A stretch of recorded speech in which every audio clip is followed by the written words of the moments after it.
सुशीला बहन और उनकी 5 बहुओं की। प्रीतमपुर गांव में एक मशहूर और प्रतिष्ठित महिला थी जिनका नाम था सुशीला बहन। उनके 5 बेटे थे और सभी बेटों की शादी हो चुकी थी। 5 बहुएं सुमन, राधा, कविता, सुषमा और पूनम एक ही घर में रहती थीं। हालांकि घर में अक्सर छोटी छोटी बातों पर झगड़े होते रहते थे। बहुओं के झगड़े की मुख्य वजह थी तिजोरी में रखे गहने। सभी बहुएं चाहती थीं कि वे गहने उन्हें मिले, लेकिन सुशीला बहन ने अभी तक तय नहीं किया था कि गहने किसे देने हैं। तुम सबको हमेशा तिजोरी के गहनों की चिंता रहती है। मैं तुमसे कह रही हूँ, ये गहने मुझे ही मिलेंगे। देखो भाभी, इस गलत फहमी में मत रहना कि तुम हमसे बड़ी हो इसलिए गहने तुम्हें मिलेंगे। माँ जी खुद तय करेंगी कि गहने किसे मिलेंगे। हो सकता है माँ जी गहने मुझे दे दे, क्योंकि मैं माँ जी की बहुत देखभाल करती हूँ। आप दोनों अपना समय बर्बाद कर रही हो। माँ जी जानती है कि घर का सारा काम मैं ही करती हूँ, इसलिए गहने मुझे ही मिलेंगे। अरे तो क्या मैं पागल हूँ जो रोजाना माँ जी के कमरे की धूल मिट्टी झाड़ती हूँ? माँ जी मुझे रोज काम करते देखती हैं। देखना तिजोरी के गहने मेरे ही हाथों में सौंपेंगी माँ जी। रहने दो सुषमा भाभी, माँ जी के गहनों पर मेरा हक है। मैं उनकी सबसे छोटी और लाडली बहू जो ठहरी। आप सब गहनों का ख्याल मन से निकाल दो। सभी बहुओं ने भी अपनी अपनी बातें रखनी शुरू कर दी। इस तरह तिजोरी के गहनों को लेकर आए दिन बहुओं में मनमुटाव और झगड़े होते रहते थे। सुशीला बहन ने महसूस किया कि इन झगड़ों से परिवार की शांति भंग हो रही है। अगर जल्दी ही बहुओं के झगड़े रोके नहीं गए तो ये झगड़े बड़े गृह कलेश की वजह बन सकते हैं। इसलिए सुशीला बहन बहुत ज्यादा परेशान रहने लगी। राधा, जब मैंने बोल दिया था कि माँ जी के लिए दलिया मैं बनाऊंगी तो तुमने कैसे बना दिया? मैं सब जानती हूँ। राधा, तुम जानबूझकर मेरे काम में टांग अड़ाती हो ताकि माँ जी तिजोरी के गहने मुझे देने का विचार मन से निकाल दे, पर ऐसा बिल्कुल नहीं होगा।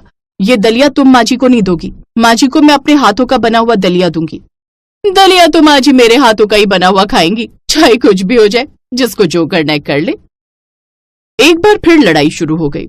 सुमन और राधा की लड़ाई के बीच में बाकी 3 बहुएं भी शामिल हो गईं और सब अपनी अपनी बातों को लेकर फिर से झगड़ने लगी। अब बात बहुओं से लेकर बेटों तक पहुंच रही थी। अब हद पार हो चुकी थी। इसलिए सुशीला बहन ने जल्दी ही इस समस्या का कोई समाधान ढूंढने की कोशिश की। देख छोटे, पहले अपनी पत्नी को समझा। सुमन कुछ भी नहीं कहती है। कितनी बार तो मैंने देखा है भाभी को, वो जानबूझकर वही चीजें बनाती है जो राधा बना रही होती है।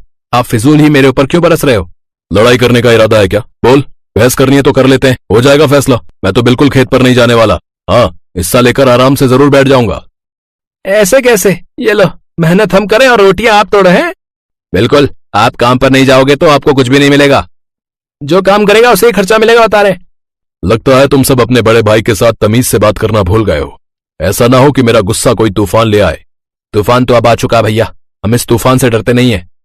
सुशीला बहन देखती रही कि उसका हंसता खेलता परिवार, जिसे उसने अपनी मेहनत और प्यार से सींचकर भरा पूरा परिवार बनाया था, आज उसी परिवार में रिश्तों में दरार आनी शुरू हो रही है। मुझे कुछ तो करना ही होगा ताकि मेरा परिवार टूटने से बच जाए, उन सब में एकता बनी रहे। मुझे ऐसा ही कोई कदम उठाना होगा। मैं जानती हूँ मेरी बहुएं तिजोरी के गहनों की वजह से लड़ रही हैं। अब इनके बीच की कड़वाहट तभी दूर होगी जब मैं इन्हें तिजोरी का सच बताऊंगी। लगता है वो समय आ गया है जब मुझे अपनी 5 बहुओं को तिजोरी का सच बताना होगा। सुशीला देवी ने एक शाम अपनी 5 बहुओं को अपने पास बुलाया और कहा, मैं जानती हूँ तुम सब तिजोरी में रखे हुए गहनों के लिए रोजाना लड़ाई करती हो, पर मैं तुम्हें ये सच बताना चाहती हूँ कि तिजोरी में कोई गहने नहीं है। तुम सबको गलत फहमी है। मेरे पास जो कुछ भी है वो सब तुम्हारे सामने है। अगर तुम सबको मुझ पर विश्वास नहीं तो ये लो, ये रही तिजोरी की चाबी, तुम उसे खोलकर देख सकती हो। सुमन जैसे ही हाथ में तिजोरी की चाबी लेने लगती है, 5 भाई आ जाते हैं। सुमन, माँ सच कह रही है। तिजोरी में सचमुच कोई गहने नहीं है। अगर होते तो सबसे पहले मैं तुम्हें बताता। तिजोरी खोलने का कोई फायदा नहीं। सुमन चाबी वापस अपनी सास को लौटा देती है। जब तिजोरी में कुछ है ही नहीं तो उसे खोलकर देखने से क्या फायदा। 5 बहुएं मुंह लटकाकर अपने अपने काम में लग गई। अब जब उनके पास लड़ने की कोई वजह ही नहीं थी तो उन्होंने आपस में कानाफूसी शुरू कर दी। उसी रात गांव में तूफान और तेज बारिश ने दस्तक दे दी, और ऐसी बारिश जो रुकने का नाम ही नहीं ले रही थी। इसी वजह से गांव के बहुत से गरीब घरों में चूल्हा तक नहीं जला। सुशीला देवी का परिवार गांव के संपन्न परिवारों में से एक था। सुशीला देवी ने जब गांव के गरीब किसानों के परिवारों को भूख से व्याकुल देखा तो उनसे रहा नहीं गया। सुशीला बहन, घर में चूल्हा नहीं जल रहा। बारिश की वजह से सारे पेड़ गीले हो गए, जिनकी वजह से लकड़ियां गीली हैं और चूल्हा जलाना बहुत मुश्किल है। मेरे जैसे बहुत से गरीब मजदूरों के घर कितने दिन से चूल्हा नहीं जला। बच्चे भी पेट की बीमारी से जूझ रहे हैं। सब्जियां और फसल सारी खराब हो गई। मैं समझ सकती हूँ भीखू, चिंता मत करो। अगर कच्चा अनाज और सब्जियां तुम सबके काम नहीं आ सकते तो हम तुम्हें पका हुआ हल्का और पौष्टिक खाना देने की कोशिश करेंगे। पर समझ नहीं आ रहा कि ऐसा क्या है जो गांव के सभी लोगों के लिए पोषक तत्वों से भरा हो। सुशीला देवी कुछ देर सोचने लगी। तभी उनके दिमाग में एक विचार आया, क्यों ना हम खिचड़ी बनाकर तैयार करें। खिचड़ी पौष्टिक होने के साथ साथ सेहत के लिए भी अच्छी है। हम अगले कुछ दिनों तक अगर गांव में खिचड़ी बनाकर बांटे तो कैसा रहेगा। इससे सबका पेट भी भरेगा और दाल और चावल से शरीर में पोषक तत्वों की मात्रा भी पूरी हो जाएगी, क्योंकि बारिश और बाढ़ की वजह से अगले कुछ दिनों तक सब्जियां तो अच्छी मिलने से रही। हाँ माँ, दाल और चावल की तो हमारे यहाँ कमी नहीं है, भंडार घर में रखा हुआ है। तो ठीक है, फिर मैं ये काम पांचों बहुओं को पकड़ा देती हूँ। सुमन बहू, एक काम करो, तुम सब मिलकर खिचड़ी तैयार करो, ढेर सारी खिचड़ी जो हम गांव में हर घर में बांटेंगे। अगले कुछ दिनों तक जब तक बारिश नहीं रुकती, तरह तरह की खिचड़ी बनाकर ही गांव में उस हर घर में बांटी जाएगी जहां खाना बनाने की दिक्कत है, ताकि सबका पेट भी भर जाए और उन्हें पेट की कोई बीमारी भी ना हो। गांव वालों को हल्का भोजन प्राप्त होता रहे। ठीक है माँ जी, जैसा आपने कहा है वैसा ही होगा। चलो हम सब खिचड़ी बनाने की तैयारी करते हैं। सुशीला देवी देखती हैं कि उसकी बहुओं के मन में तिजोरी के गहनों की बात को लेकर कोई मनमुटाव नहीं था। उसकी पांचों बहुएं एक साथ मिलकर खूब मेहनत से तरह तरह की दाल चावल मिलाकर खिचड़ी तैयार कर रही हैं और वो खिचड़ी गांव में उन सभी घरों में बांटी गई जिनके घर में बच्चे भूख से बिलख रहे थे और काफी दिनों से चूल्हा नहीं जला था। जब गांव के उन घरों में खिचड़ी पहुंचाई गई तो सबके चेहरे पर खुशी की लहर दौड़ गई। खिचड़ी भी थोड़ी नहीं, बहुत सी मात्रा में। गांव के उन घरों को पता था कि अगर वो भूखे हैं तो उन्हें सुशीला देवी के घर से बनी खिचड़ी मिल जाएगी ताकि उनका पेट भर सके। अगले कुछ दिनों तक जब तक बारिश की वजह से हुए नुकसान के कारण गांव के गरीब घरों में चूल्हा नहीं जला, तब तक सुशीला देवी के घर से खिचड़ी बनाकर उनके घरों में पहुंचाई गई और वो खिचड़ी सुशीला देवी की 5 बहुएं ही तैयार करती थी। कुछ दिनों बाद गांव की हालत में सुधार हो गया। मॉनसून चला गया, बारिश रुक गई और फिर से गांव के घरों की आर्थिक परेशानियां दूर हो गई। सबने सुशीला देवी के परिवार की बहुत प्रशंसा की। गांव के बड़े बुजुर्गों ने सुशीला देवी के बहू और बेटों को आशीर्वाद दिया, क्योंकि मुसीबत की घड़ी में सुशीला देवी के परिवार ने उनकी बहुत सहायता की थी। जब सब कुछ ठीक हो गया तो एक बार फिर सुशीला देवी ने अपनी 5 बहुओं को अपने पास बुला लिया। सुशीला देवी के हाथ में 5 सोने के हार थे। मैंने उस समय तुम सबसे झूठ कहा था कि तिजोरी में कोई गहने नहीं है, और इस झूठ में मेरे 5 बेटे भी शामिल थे। मैंने अपने बेटों को तो समझा दिया था कि आपस में लड़ना अच्छी बात नहीं, पर सच कहूँ तो मैं सही समय आने की प्रतीक्षा कर रही थी।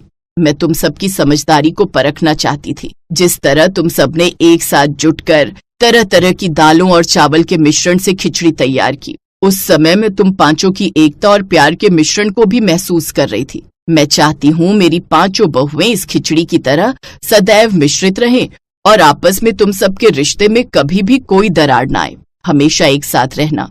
तुम सबने एक साथ मिलकर निस्वार्थ भावना से गांव वालों की मदद की। तुमने सचमुच बहुत अच्छा कार्य किया, इसलिए ये उपहार मेरी होनहार बहुओं के लिए है। ये लो, ये तिजोरी के ही गहने हैं। मैंने तुम सब में बराबर बराबर बांट दिए हैं। हमेशा खुश रहो और हमेशा एक साथ मिलजुल कर रहना। अपनी सास का प्यार देखकर 5 बहुओं के चेहरे पर खुशी आ जाती है और वो एक साथ मिलकर अपनी सास के गले लग जाती हैं।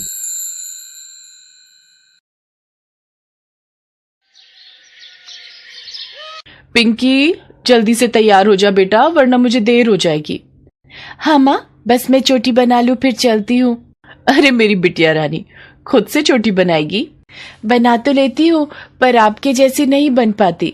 शंकरगढ़ नाम के छोटे से कस्बे में सुनीता और उसकी बेटी पिंकी एक कच्चे मकान में रहते थे। सुनीता के पति रमाशंकर ने बड़े ही प्यार से ये छोटा सा घर बनाया था और उसका सपना था कि वो इस घर में अपनी पत्नी और बेटी के साथ रहे, लेकिन होनी को तो कुछ और ही मंजूर था। घर जब तक बनकर तैयार हुआ, एक सड़क हादसे में रमाशंकर की जान चली गई। अब सुनीता पर पिंकी को पालने की जिम्मेदारी थी। सुनीता ज्यादा पढ़ी लिखी नहीं थी, इसीलिए उसने मजदूरी करना शुरू कर दिया। सुनीता सुबह जल्दी उठती, खुद तैयार होती और फिर पिंकी को तैयार करती। पिंकी को स्कूल छोड़ने के बाद वो काम पर चली जाती। सुनीता की जिंदगी ऐसे ही गुजर रही थी। पिंकी, तैयार हो गई क्या? हाँ माँ, मैं पूरी तरह तैयार हूँ। अरे वाह, आज तो बड़ी अच्छी चोटी बनाई है तूने। नहीं माँ, तुम्हारे जैसी चोटी तो कोई नहीं बना सकता, और तुम्हारे जैसे कढ़ी चावल भी कोई नहीं बना सकता। माँ, वैसे कढ़ी चावल कब बनाओगी? कल मैं काम पर नहीं जाऊंगी, तो आज शाम को आते हुए बेसन और दही लेती आऊंगी। कल ही बना दूंगी तेरे लिए कढ़ी चावल। अरे वाह माँ, फिर तो मजा आ जाएगा। अगर कल कढ़ी चावल बनने वाले हैं तो मैं आज शाम को खाना नहीं खाऊंगी। अरे पर क्यों? आज नहीं खाऊंगी तो कल ज्यादा कढ़ी चावल खा पाऊंगी ना। तू पूरी पागल है। अच्छा चल, अब देर हो रही है। शंकरगढ़ से थोड़ी ही दूर एक बड़ा कस्बा था, चंदन नगर, जहां एक लेबर चौक था। इस चौक का नाम वहां आने वाले मजदूरों की वजह से ही पड़ा था। सुनीता रोज सुबह वहां पहुंच जाती और वहां उसे हर रोज कोई न कोई काम मिल ही जाता था। सुनीता की कोशिश रहती थी कि वो जल्दी से जल्दी वहां पहुंच जाए, क्योंकि देर हो जाने पर काम मिलना थोड़ा मुश्किल हो जाता था। उस दिन भी उसने एक दिन पहले बनाई गई रोटी और दाल पिंकी के टिफिन में रख दी और खुद खाने का खाली डिब्बा अपने साथ ले आई। पिंकी को लगा कि माँ ने अपने लिए भी दाल रोटी रख ली है। भूखे पेट सुनीता हर आने जाने वाली गाड़ी के पीछे दौड़ती रही, ये सोचकर कि पता नहीं किस गाड़ी में से कोई ठेकेदार निकले और वो उसे काम दे दे। सुनीता, लगता है आज किस्मत में काम नहीं है। जब काम मिल जाता है और पूरा दिन मजदूरी करके घर लौटते हैं तो थकान नहीं होती, क्योंकि हाथ में दिहाड़ी होती है। लेकिन जब काम नहीं मिलता तो कुछ ना करके भी घर जाते हुए बड़ी थकान होती है। हाँ रज्जू, ये बात तो तूने बिल्कुल सही कही। अच्छा सुन ना, आज मैंने कुछ नहीं खाया है, तो वो लाला की कढ़ी चावल खाकर देखें क्या? नहीं रज्जू, कमाई कुछ नहीं हुई है, ऊपर से लाला पता नहीं कितने के देगा कढ़ी चावल। चल ना, मुझे पता है तू भी बस खाली डिब्बा लाई है अपने साथ पिंकी को दिखाने के लिए। अच्छा चल, एक प्लेट में से दोनों आधा आधा खा लेंगे, अब तो ठीक है? अच्छा ठीक है। रज्जू सुनीता की बहुत अच्छी दोस्त थी। उसकी हालत भी सुनीता जैसी ही थी। दोनों ज्यादातर साथ में ही मजदूरी करने जाती थी। रज्जू बहुत बातूनी थी और सुनीता बहुत शांत। दोनों लाला की दुकान पहुंची तो रज्जू ने वहां काम करने वाले एक आदमी से पूछा, क्यों भैया, कढ़ी चावल है क्या? हाँ है। कितने के दिए? 100 रुपए। 100 रुपए की 2 प्लेट? ये कुछ ज्यादा ही महंगा नहीं है? ऐसा करो, एक ही प्लेट लगा दो। ओ महारानी, 2 प्लेट नहीं, 1 प्लेट है 100 रुपए की। हैं? अरे पागल है क्या तू? 100 रुपए की कढ़ी चावल? कढ़ी में क्या सोना घिस के डाला है तूने? मेरा टाइम खराब मत कर, खाना है तो पहले पैसे दे, वरना आगे बढ़। चल न रज्जू, मैंने कहा तो था तुझसे, यहाँ खाना बहुत महंगा है। अरे तू रुक, अब तो बात इज्जत पर आ गई है। ओए, तूने हमें क्या एरा गैरा समझा है क्या? जा, एक हाफ प्लेट ले आ। हाँ, हाफ प्लेट में तुम दोनों खा लोगी। तुझसे मतलब? हाफ प्लेट तो 50 की है ना? तुम 50 ही दे देना, वैसे है तो 60 की। वेटर एक छोटी सी प्लेट में कढ़ी चावल ले आया जिसमें सिर्फ एक ही पकौड़ा था। रज्जू ने उस पकौड़े को देखा और उसे लाला की कंजूसी पर बहुत गुस्सा आया। उधर सुनीता उसका तमतमाया हुआ मुंह देखकर बस हंसी जा रही थी। रज्जू ने जैसे ही पहला निवाला खाया तो मुंह बिगाड़ते हुए बोली, थू, इसे कढ़ी चावल कहते हैं? ठीक ही तो है, चुपचाप खा लेना। तू ही खा, इतनी बकवास कढ़ी तो मैं कभी ना खाऊं।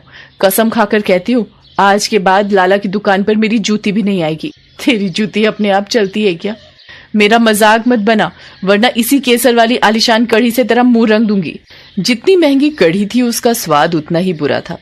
सुनीता ने तो मन मार के खा भी लिया, लेकिन रज्जू ने तो उस कढ़ी का दूसरा निवाला तक नहीं लिया। असल में जिस लाला की दुकान से दोनों ने कढ़ी खाई थी, उसकी दुकान बहुत चलती थी, क्योंकि आसपास कोई और खाने की दुकान नहीं थी, तो मजबूरी में लोगों को उसके यहाँ से ही खाना पड़ता था। फिर घर वापस लौट। अरे कुछ बोलेगी भी या ऐसे ही गंदा सा मुंह बनाकर चलती रहेगी? सुनीता, ये ले 50 रुपए। ये पैसे तू मुझे क्यों दे रही है? सुन, इसका तू दही खरीद लेना ढेर सारा। दही मेरा और बेसन तेरा। बस बहन, तू मुझे कढ़ी चावल बनाकर खिला देना। ठीक है, अब ये ढोकले जैसा मुंह रसमलाई जैसा कर ले। मैं वैसे भी कढ़ी चावल बनाने ही वाली थी। पिंकी का भी बड़ा मन है कढ़ी खाने का। अगले दिन सुनीता ने बहुत मन लगाकर कढ़ी बनाई। वो चाहती थी कि पिंकी और रज्जू दोनों को कढ़ी पसंद आए। काफी देर की मेहनत के बाद ढेर सारी कढ़ी पककर तैयार हो गई। पिंकी ने जैसे ही पहला निवाला चखा तो सुनीता से बोली, अरे माँ, क्या हुआ? अच्छी नहीं बनी क्या? सच में क्या कढ़ी बनाई है माँ, तुम तो बस ढाबा खोल लो जल्दी से। पिंकी उंगलियां चाट चाट कर कढ़ी खाती रही और सुनीता उसे प्यार से देखती रही। अगले दिन पिंकी कढ़ी चावल ही टिफिन में लेकर गई और सुनीता ने भी रज्जो के लिए एक बड़े डिब्बे में कढ़ी चावल रख लिए। जब वो चौराहे पर पहुंची तो रज्जो पहले से ही उसके इंतजार में बैठी थी। सुनीता के हाथ में खाने का डिब्बा देखकर उसकी खुशी का ठिकाना नहीं रहा। ले आई? हाँ, तेरे ही लिए है, ले अब खाकर बता कैसी बनी है। रज्जू ने बिजली की फुर्ती से सुनीता के हाथ से डिब्बा लेकर खोल डाला और जैसे ही उसने पहला निवाला खाया तो सुनीता उसकी तरफ सवालिया आंखों से देखने लगी। अरे मेरी जान, क्या डाल दिया तूने इसमें? लाला की कढ़ी से 1000 गुना बढ़िया बनाई है तूने। सच इतनी पसंद आई तुझे? अरे पूछ मत, सच में बहुत ही अच्छी बनी है। अगर तुझे मेरी बात पर भरोसा नहीं है तो रुक जरा। इतना कहकर रज्जो ने खाने का डिब्बा वहां खड़े बाकी मजदूरों की तरफ बढ़ा दिया और सबको कढ़ी चखाकर उनसे बोली, सब के सब पूरी ईमानदारी से बताओ मेरी बहन ने कैसे कढ़ी चावल बनाए हैं। सभी लोगों ने कढ़ी चावल की बहुत तारीफ की। तभी वहां खड़ी एक बूढ़ी मजदूर सुनीता से बोली, सुनीता बेटी, तुम तो यहीं पर एक ढाबा खोल लो। अरे नहीं मौसी, अपने लिए ना सही तो हम लोगों के लिए ही खोल ले बेटी, कम से कम भूखे पेट तो मजदूरी नहीं करनी पड़ेगी। बूढ़ी मजदूर की बात सुनकर सब शांत हो गए और एकटक सुनीता को उम्मीद भरी निगाहों से देखने लगे। तभी रज्जो तपाक से बोली, हाँ हाँ सुनीता, तू ढाबा खोल, हम सब मिलकर तेरा ढाबा बनाएंगे यहीं पर और फिर लाला को बताएंगे। लेकिन क्या? तू 100 रुपए की प्लेट मत देना। हाँ। रज्जू की बात सुनकर सब हंसने लगे। सभी ने ठान लिया था कि वो सब सुनीता का ढाबा खोलकर ही दम लेंगे। अगले दिन लकड़ियों और पन्नी का जुगाड़ किया गया। कोई कुर्सी लाया तो कोई टूटी हुई मेज। पैसे इकट्ठे करके 2 भगोने लिए गए और 3 दिनों में ही सुनीता का ढाबा खुल गया। बेसन और चावल के लिए रज्जो और सुनीता दोनों ने पैसे मिलाए। फिर अगले ही दिन सुबह सुबह सुनीता ने कढ़ी चावल बना दिए, वो भी मजदूरों के वहां आने से पहले। पिंकी और रज्जो ने भी उसकी पूरी मदद की। सबने कढ़ी चावल खाए और जमकर तारीफ की। सभी ने बोहनी के तौर पर उसे 1-1 रुपया दिया। फिर अपनी उंगलियां चाटते हुए रज्जो सबसे बोली, आज तो 1 रुपया दे दिया, लेकिन कल से पैसे लगेंगे। सुनीता, इतने बढ़िया कढ़ी चावल की प्लेट कितने में दोगी हम गरीबों को? 30 रुपए में। 30 की हाफ प्लेट? नहीं, भरपेट। सुनीता की बात सुनकर सबके चेहरे पर मुस्कान आ गई। कुछ दिनों के बाद इसी ढाबे ने सुनीता और पिंकी की जिंदगी बदल दी और मजदूरों को भी पेट भर खाने का एक सहारा मिल गया।